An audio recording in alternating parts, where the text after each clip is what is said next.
بكوي بابا ورابعها جزاك الله خيرا وخامسها لموجود بابا وخامسها لموجود بابا ما شاء الله لما تقولوا إلا أن يسجد كسميجي كبصرا بابا náà gbogbo àwa tí a ń kọ́ṣẹ́ gẹ́gẹ́ bí a ṣe sọ fún wa lẹ́ẹ̀kan nígbà tí ọ̀nàrẹ́bù Iyẹ̀pẹ̀ wọlé wípé gbogbo iṣẹ́ tí a bá ń kọ́ tí àlejò bá ti wọlé kí a dá dúró náà torí àwọn tí wọ́n fẹ́ bá wa sọ̀rọ̀ àwọn tí wọ́n ní experience ni bẹ́ẹ̀ sì ni experience ó ṣọ̀gá aṣẹ́ nísìnyí báyìí àwa tí a ń kọ́ kétì yẹn ẹ dákun ẹ jẹ́ á pọ̀ sí ẹ̀ báyẹn náà ká súnmọ́ wájú.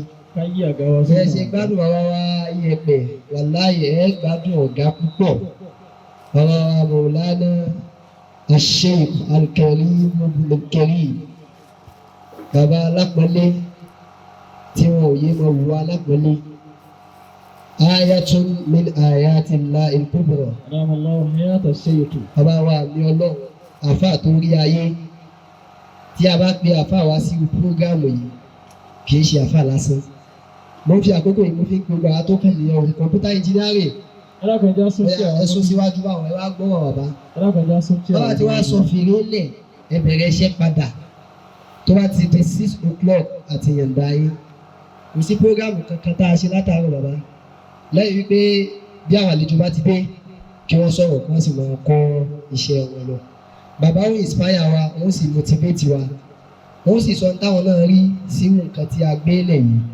láàárín ìṣẹ́jú tí ò ní pẹ́ ẹ wá bá mi ké náà àti iná kan fún bàbá wa Sheikh Muh'd Jamiu Ajadi Ọlọ́run wíwá tí wọ́n wá yìí wọ́n fi pọ́n ìsìláàmù lé lára mi ni wọ́n fi pọ́n Ọlọ́run lé lára mi ni wọ́n sì fi ìfẹ́ hàn pé inú àwọn dùn sí wọ́n fi hàn pé inú mi dùn sí ń tẹ̀ ń ṣe ọba tó gbé yín ga tẹ́ ẹ̀ jábọ́ bàbá Ọlọ́run gbé ara náà ga ẹ̀yin náà sì ní jábọ́ láíláí sà bàbá ọlá yín ṣe fi tọrọ nígbà kan ló wọn ní ẹ wọ́n mọ̀ fọlá rẹ̀ tọrọ ẹ tí mọ ibi tí ó bàjá wàláhì ayé tí mọ ibi tẹ́ ẹ bàjá ibi tó dáa ni torí pé ibi tẹ́ ẹ bá dé nìsín ibi tó lójú tì ní bàbá wa àmì Ọlọ́run ákè náà tẹ́lẹ̀ kan fún wọn bismillahir rahmanir rahim inna a'tainaka al-kawthar fasalli li rabbika wanhar inna shani'aka huwal abtar. náà a gbọ́rọ̀ lẹ́nu bàbá nísìn ẹ̀yà kan.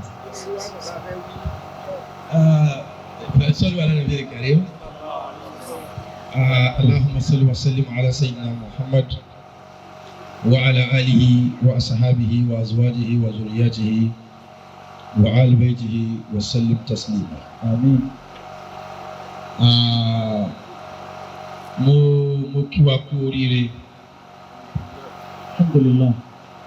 mi ò nílò ju bóyá bí ìṣẹ́jú mẹ́wàá àbí mẹ́ẹ̀ẹ́dógún lọ sẹ́yọ̀dá. A'anakumullah. so mo kí wa kú oríire.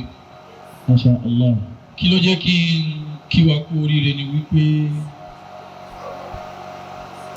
gbogbo ẹ̀dá tí Olúwa bá fún ní làákàyè ó kú oríire. Masha Allah. torí wípé ẹni tí Ọlọ́run bá fún ní làákàyè Ọlọ́run kẹ́ ẹ ní o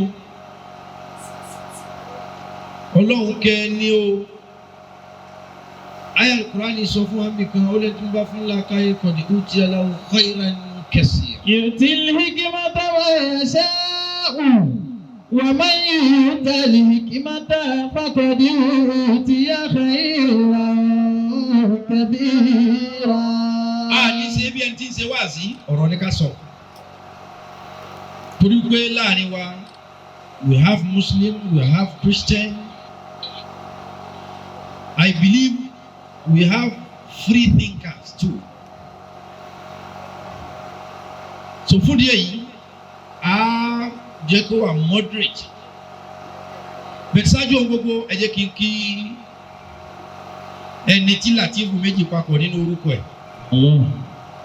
Latifu kan 129, Latifu kan 129, 129 plus 129 ó jẹ́ 258.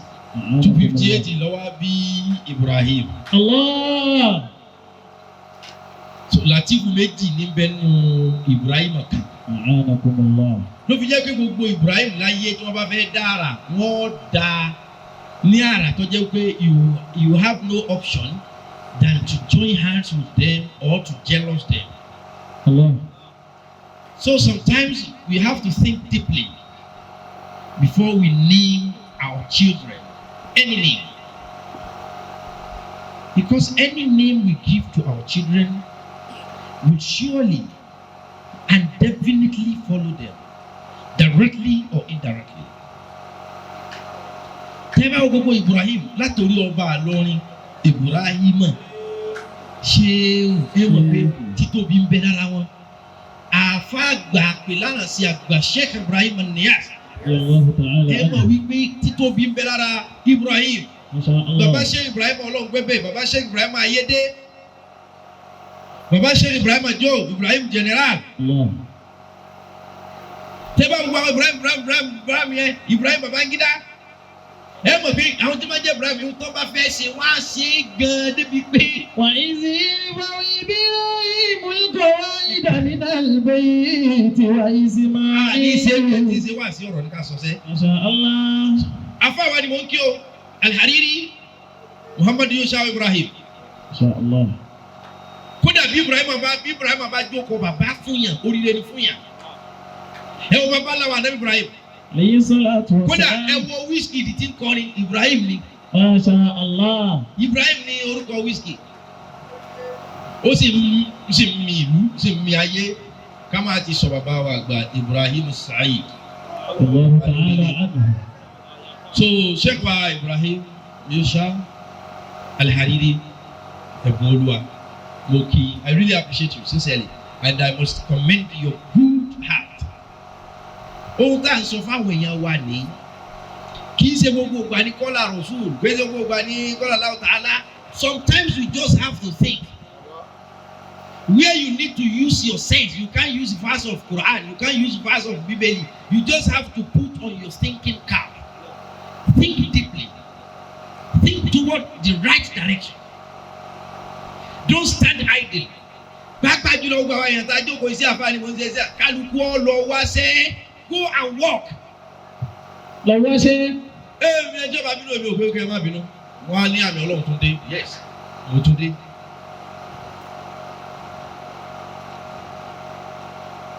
Kùránì iṣẹ́ tó ju iṣẹ́ lọ ni. Àní ya pépà jẹ́ o. Agbó àwọn tí ń kọ́ máa ń kéwú iṣẹ́ ni. Ó ṣe é jókòó tì. Gẹ́gẹ́ bí Mọ̀lánà Sheikh Adam Abdullah. Mọ̀lánà Sheikh Kamaluddin Al-Adabi. Àtàwọn bí wọn gbà tó lórí bàbá lórílẹ̀, bàbá gbọ́lá òmí. Gbogbo àwọn bàbá wa oníyanjú àtàwọn bẹ́ẹ̀. Tó jẹ́ pé onítẹ̀dírísì ni wọ́n. Tẹ̀dírísì tó ní iṣẹ́ tó ẹ̀ pa nǹkan ọmọ ní kéwú like a teacher. You are right. Tó o bá ní mọ́sálásí tó ń kírun ó tó pè níṣẹ́ ṣùgbọ́n o gbọ́dọ̀ ní alternative. I will not lie for you. Àyè ní alternative yẹn ó reckless several of our scholars, our clerics. They are very strong but financially they are down.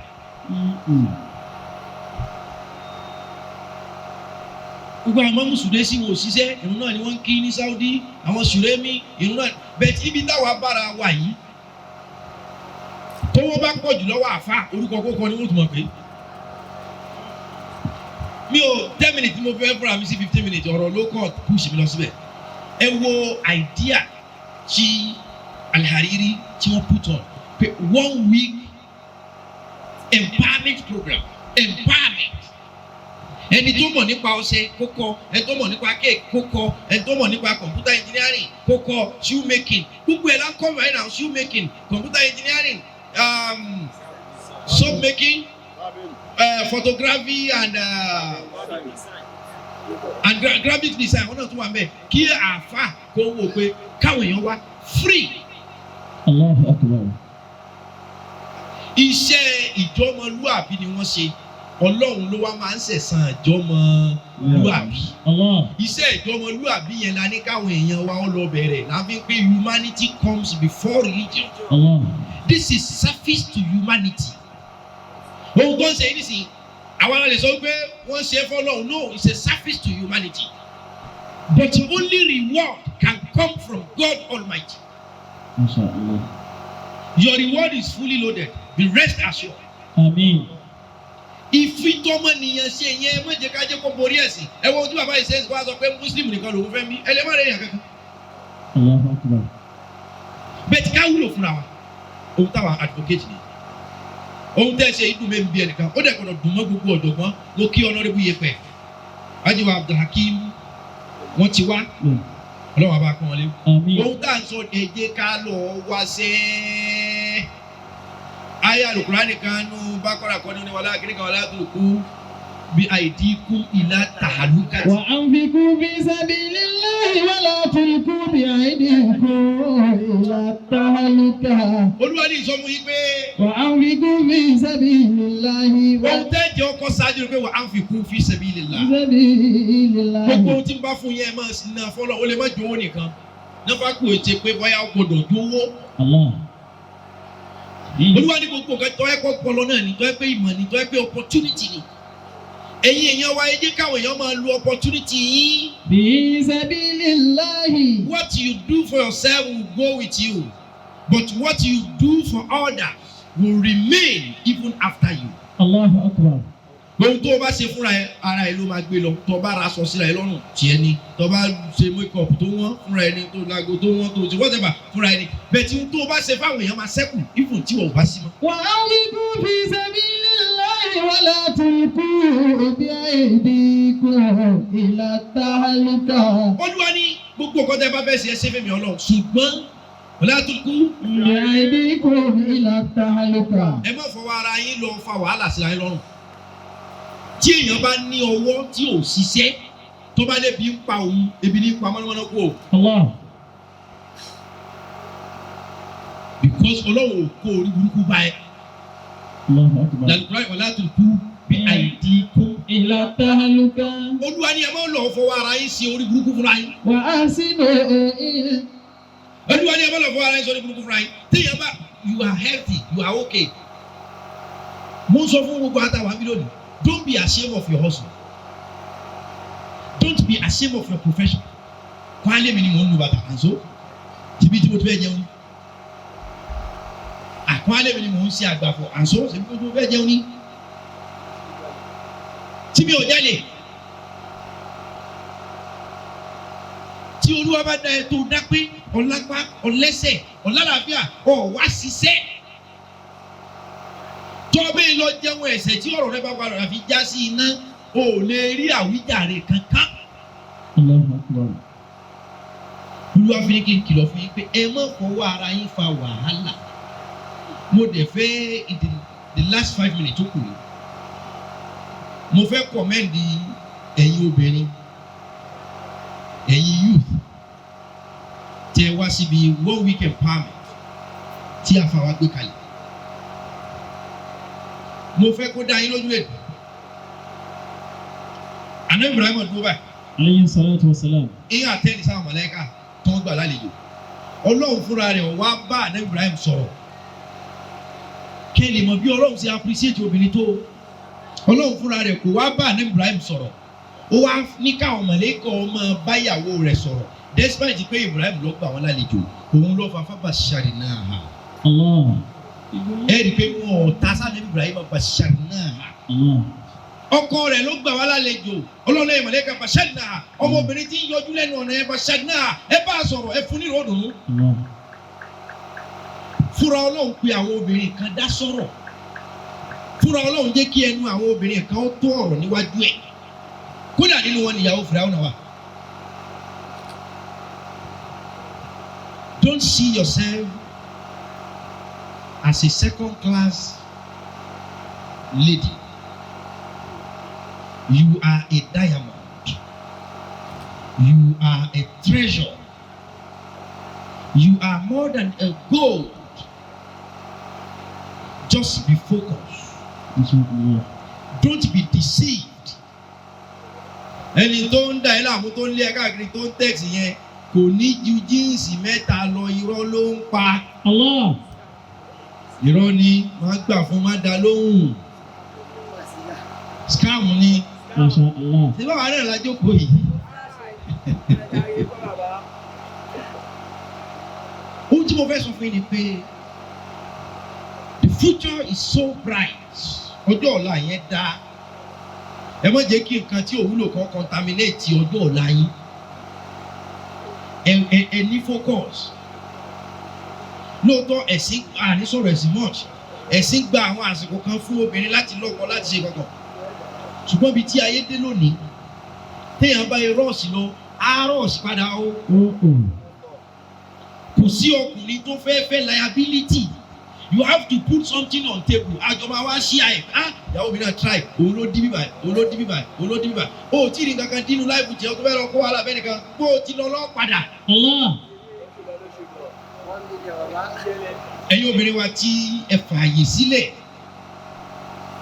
láti wò wípé no knowledge is wasted.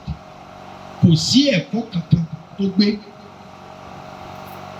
No knowledge is wasted. Kò sí ìmọ̀ kankan dáka. Ìmọ̀ yìí is for nothing. Tẹ́tí ẹ̀ fàṣíkò lẹ̀. I really congratulate you. Masha Allah. And I commend your efforts, your decision, your belief that you know you will become a globe, a lantern, a light for this generation in the future. Masha Allah. Amin. Mo kí gbogbo àwọn media team wa tí wọ́n wá. Gbogbo nǹkan tí ẹ kọ́ ẹ má fi ṣeré o. Allah. Ó wúlò. Ẹ má wo gádìrì yìí, ẹ má wo sheikh wa tí wọ́n pè wá pé wọ́n kàn sá àkànlọ́kọ́ kìíní kan sá. No. Ọjọ́ tó máa wúlò fẹ́ẹ̀ dé. Ẹ má sọ̀lẹ́ o. Ṣé rí ayé tá a wà yé èèyàn kankan ọ̀rànra wọn lọ́wọ́ mọ́ kóníkálukú súnsòkòtò ẹ̀ kó lè. Ọláàánú Ọlọ́run ọba nìkan ló ń jẹ́ bẹ́ẹ̀ o. Gbogbo ní kò sí ẹnìkan kò lè rẹ nìkan lọ́wọ́. The problem is just too much. Sometimes if you think of your education background and you look at yourself, you will cry. So what is the essence of going to university? What's the essence of going to college without seeing anything doing or anything to show for it? Ṣùgbọ́n téèyàn bá ní iṣẹ́ lọ́wọ́ ní kọ́ńtírì wa yìí lé ní o, ó fẹ́ jọ pé school is scam. Ó fẹ́ jọ ní o, mi ò sọ pé bẹ́ẹ̀ ni ẹ má pa mí Ọlọ́run tún dé o. But ká wo the rate of graduates, thousands of graduates, millions of graduates annually, year by year. Àánú Ọlọ́run á ṣe èèyàn wípé kí la fẹ́ fi gbogbo kinní wọ̀nyí ṣe. Ẹ má jẹ́ àṣepè fún orílẹ̀-èdè yìí mọ́, èpè tí ń ja orílẹ̀-èdè yìí already. Ẹ jẹ́ á máa ṣe àdúrà. Because this is not going fine. Everything we are hearing about is just fallacy, it's just propaganda, it's just lie.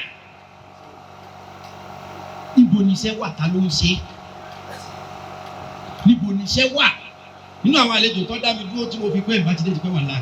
Nínú àwọn àlejò tó dá mi dúró àwọn kan náà tó kẹ́rù tó dé wípé wọ́n sáàkì àwọn ní báńkì, wọ́n sàmì ìrònú sì bá mi. Wípé ìjọ gbogbo yìí ń kàwé pé báńkà lè fẹ́ dà. Téèyàn bá sọ fún yín pé ẹ máa ṣàgbẹ̀ níjọ́ òun, ẹ̀rí gbà. Wọ́n pe èmi àgbẹ̀. Ewu báwọn yẹn ṣe fi sàtífíkẹ́tì gbọ́ kadà náà. Ewu báwọn yẹn ṣe fi sàtífíkẹ́tì gbọ́ mọ́rú aṣọ yẹ kó rí bẹ́ẹ̀. But àdúrà ní ká ṣe fún orílẹ̀-èdè yìí. Àgbà wípé àpàdà dá lójú ẹ̀mí wa yìí lójú ẹ̀mí tẹ̀mí ní ọ̀dà o. Tẹ́lẹ̀mí àwọn sọ pé Nàìjíríà yẹ ó lè má jojú òun wẹ́ ó lè má jojú jẹ lójú ẹ̀mí o. Àmín. Ṣé lójú ẹ̀yin náà? Lójú yín? I believe that. Lágbára Ọlọ́run bá lójú ẹ̀mí wa yìí náà orílẹ̀-èdè yìí máa dá. Àmín. Tó fi jẹ́ pé ìwé tó kálukú kà yẹn á rí fi ṣiṣẹ́ rẹ̀. Sórí lẹ́nìí. Kódà bẹ́ẹ̀ yẹn bá ní àdírẹ́sì Ọlọ́run tí ó bá ní kọ́nẹ́tù àwọn èèyàn kan kò lè rí sẹ́, kò lè rí kankan. ṣe pé a gbọ́dọ̀ wá alternative irú eléyìí instead tá a fi máa jalè ká wá alternative ká máa ṣiṣẹ́ ká máa hun sọ ká máa ṣe shoemaker ká máa ṣe graphic design gbogbo nǹkan yẹn ń tà ká máa ṣe make up every Saturday ẹ mọ̀ pé ó ní make up fún máa jẹun. Inshallah. Every Saturday Sunday oní make up bí ọba ti mọ ní ọmọ o oní make up ó jẹun torí àwọn onípatí ìyàwó onípatí òkú. Ìwé jẹ́ kàyàn ọ̀nà ni o á dẹ̀ fi ṣoríire. Àmín. Ṣùgbọ́n àyàngbé ajá dùn kínní kan láàmú jẹ kí ajá ó tó jiná o. Òwe Yorùbá ni o ajá dog kẹlẹ wọ́n ní àyàngbé ajá ó dùn a deep fried dog is very very sweet. Ṣùgbọ́n kí ẹ tó yan kí ẹ tó fòróró sí torí àwọn ajá yìí kó tó dín kó tó dùn jẹ yẹn ebi á ti finish yẹn hàn so àyàngbé ajá yẹn dùn bẹ́ẹ̀ kó tó jiná ká máa bó ṣe ẹ̀pà bó ṣe gúgúrú ká máa jẹ bó ṣe ẹ̀pà bó ṣe gúgúrú yẹn ni ohun tí agbádébílẹ̀ ni àgbà wípé ilé ẹ̀kọ́ tẹ lọ education background tẹ ní ẹni tó kéwú ẹni tó kàwé gbogbo ẹ̀ náà láàfin jẹun àyàngbé ajá ni tó dùn ṣùgbọ́n kó tó jiná kákọ́ mọ́ fi kankan pa á. فأحسنوا إن الله يحب المحسنين. Ẹ jẹ́ kí mi ju máikrófóònù yìí lẹ̀ inú mi ló dùn o kọ̀sìnbárì téèyàn ń ṣe nǹkan pé ká fi hẹ́pù àwọn èèyàn mọ́ dùn mọ́ mi ẹni pé mi náà ṣe program kan jẹ́ oní ìta lọ sí ọgbà ẹ̀wọ̀n tá a lọ rí ìsì àwọn ẹlẹ́wọ̀n mi ò expect kankan bẹ́ẹ̀ kódà mi ò expect praise ń bẹ́ẹ̀ bí mi ṣe rí ni mo lọ ṣe I don't care. Gbogbo àwọn èèyàn jàgàjàgà tó pẹ́ ẹlòmíì lè máa sọ pé ó lè máa sọ bẹ́ẹ̀ ẹ̀ mọ èèyàn tí ń bẹ lára ẹ̀ mọ iye olówó tó ní lọ́rẹ̀ẹ́ ṣé mo sọ wọn lówó ni. Ọlọ́run ló ní wọ́n máa tẹ̀lé wa torí pé èèyàn náà dẹ̀ fakọ sí èèyàn mọ nǹkan tó ń ṣe ebi ọ̀pá mi débi kí n lọ kúnlẹ̀ ní olówó pé kó fi lówó gbogbo àpọ́nlé tẹ ní Sheikh Jamiu níyẹn ìbá ti di nǹkan míì. Tó yẹ pé èèyàn ti lọ ẹgbàá mi lónìí o ẹgbàá mi lọ́la o ẹ̀yin á ti dá lábùkù àti tó níyẹ̀yẹ́. Mo fẹ́ kẹ́ ẹ wà self-sufficient. Inshallah. Self-sufficient. Self-sufficient. Tó bá jẹ́ pé 1,000 náà ni wà self-sufficient lórí 1,000 pé 1,000 yìí ni tèmi I'm happy with it and I'm okay. Inshallah. Tó bá 10,000 ní tiẹ̀ wà self-sufficient pé ṣé 10,000 ní alhamdulillah. Èyí tí màá fi jùmọ̀ àìkè yìí lẹ̀ ṣe. Tí n bá ní bínú mi ṣe dùn ní kí n máa sọ̀rọ̀ lọ. Seriously I'm sorry. This gathering has shown a lot to our youth, not just to our youth but to other clerics, to other Muslim clerics. Àwọn tí wọ́n ń gba mọ́kà tí wọ́n ń tà. Ẹ̀rọ alálàfáà yẹn ẹlòmíì ọgbà mọ́kà á lọ tà á.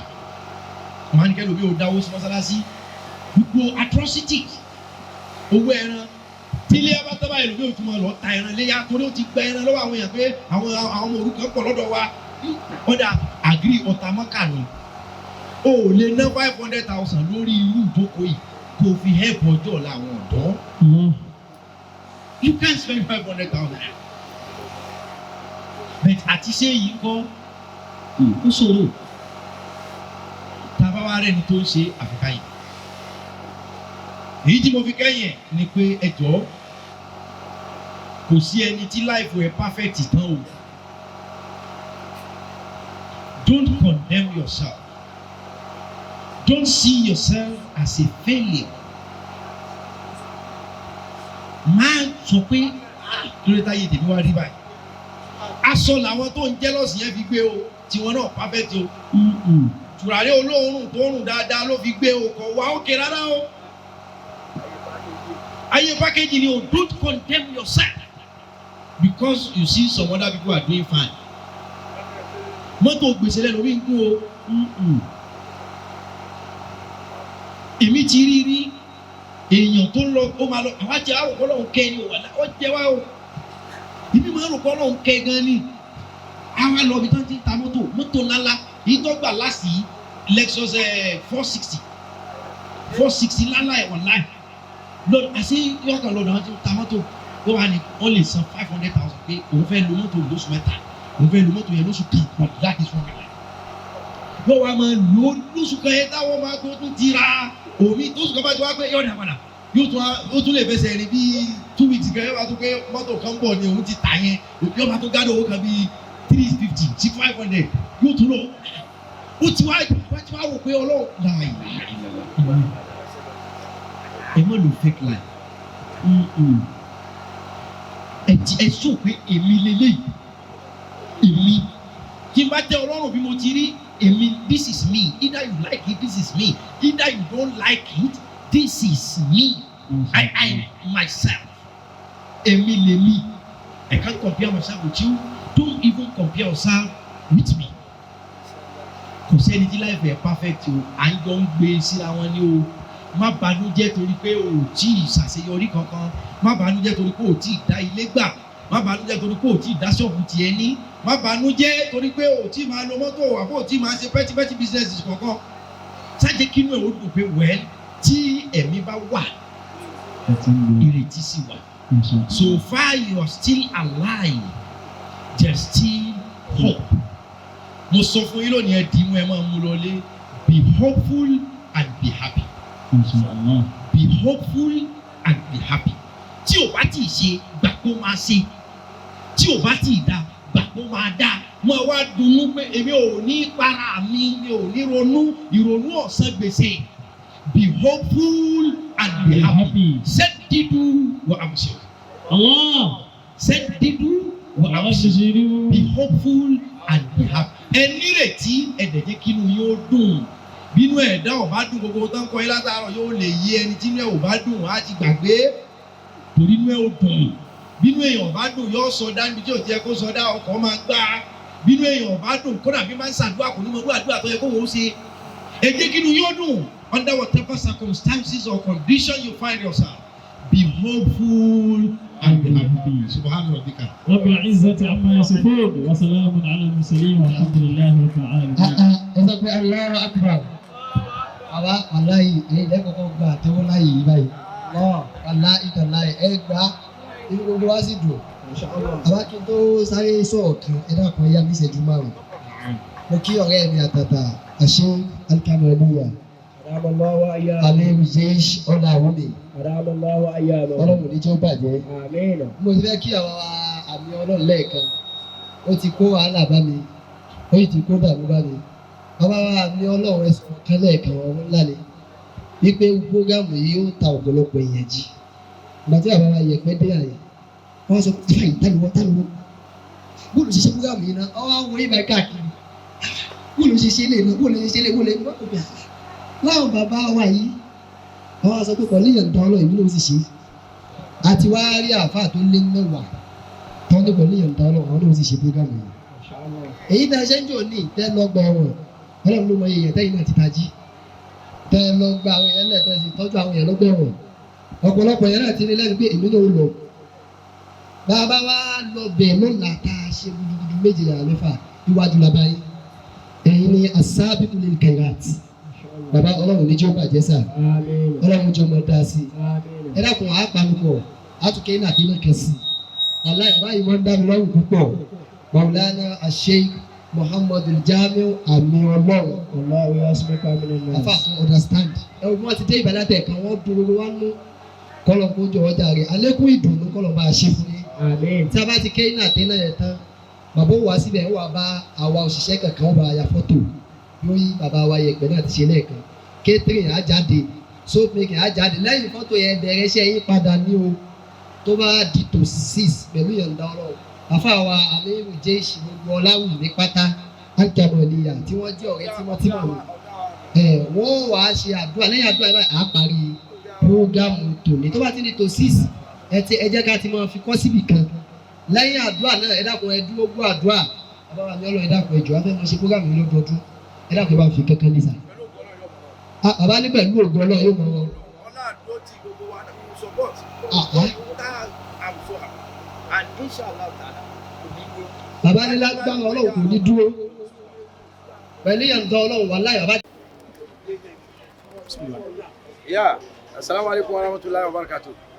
Orúkọ mi Alhaji Muh'd Jamiu Ajadi Sanusi tí gbogbo wa mọ̀ sí àmì ọlọ́run. Inú mi dùn láti wà pẹ̀lú wa níbi ètò ìgbékalẹ̀ empowerment 1 week empowerment program tí àfàwà Sheikh Ibrahim Al-Hareery wọ́n gbé kalẹ̀. So inú mi dùn láti kópa nínú ètò náà ní èní.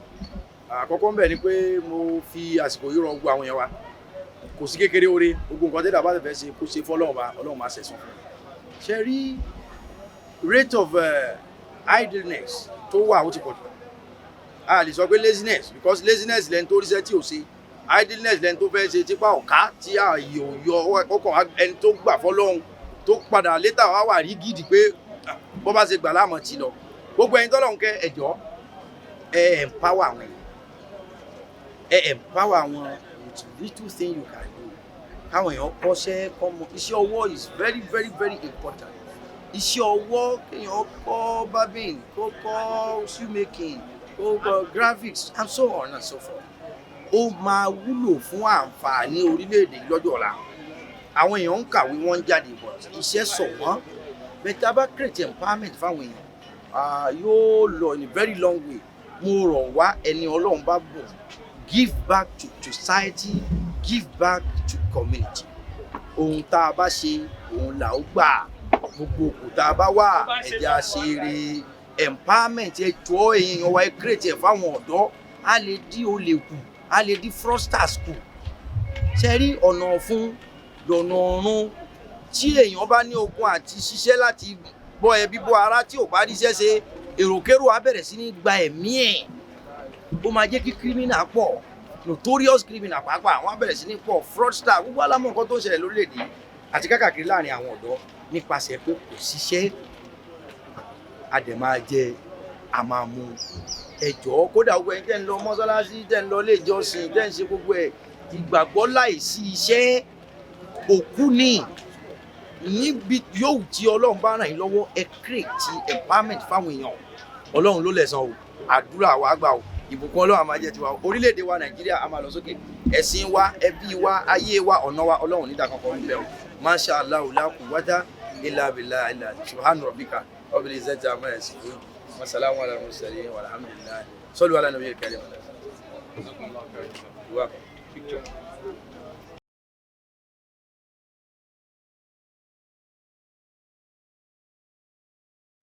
Stay tuned for more interesting programs on My Naija TV.